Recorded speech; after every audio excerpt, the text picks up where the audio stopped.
Inaugurar, porque foi sempre assim a minha vontade de gerir e a minha forma de gerir, que é fazer uma gestão de proximidade.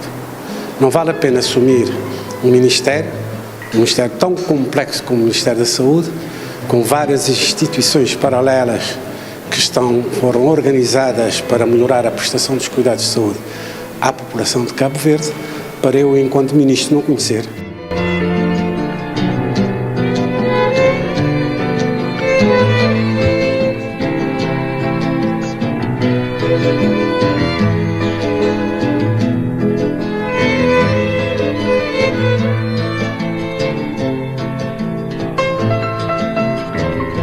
Prometo só de trabalho. Relativamente, por exemplo, está a referir-se ao PCCF, está em um bom nível de andamento. As coisas, penso que até finais deste mês estaremos em condições de abordar a questão e podermos provavelmente passar a outro nível, que é o nível do Parlamento, para poder analisar e avançar muito rapidamente com este processo que é fundamental.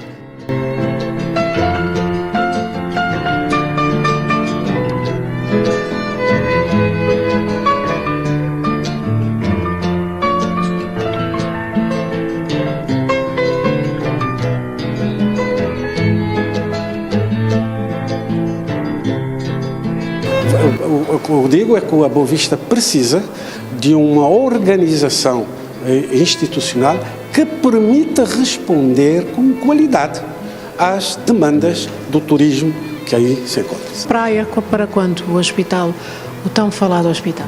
Iremos falar em breve, segundo recebi informações naturalmente do chefe do governo, está em fase razoavelmente avançada da discussão.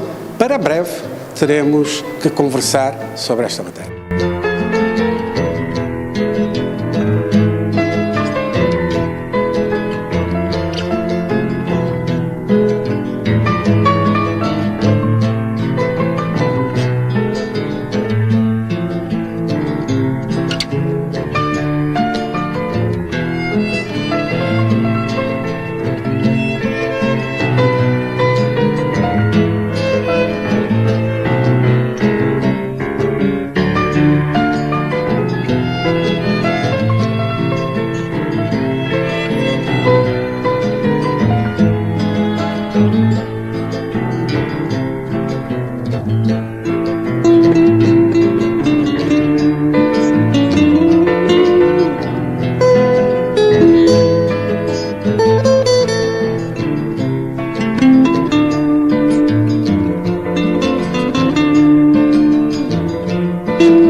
Inaugurar, porque foi sempre assim a minha vontade de gerir e a minha forma de gerir, que é fazer uma gestão de proximidade.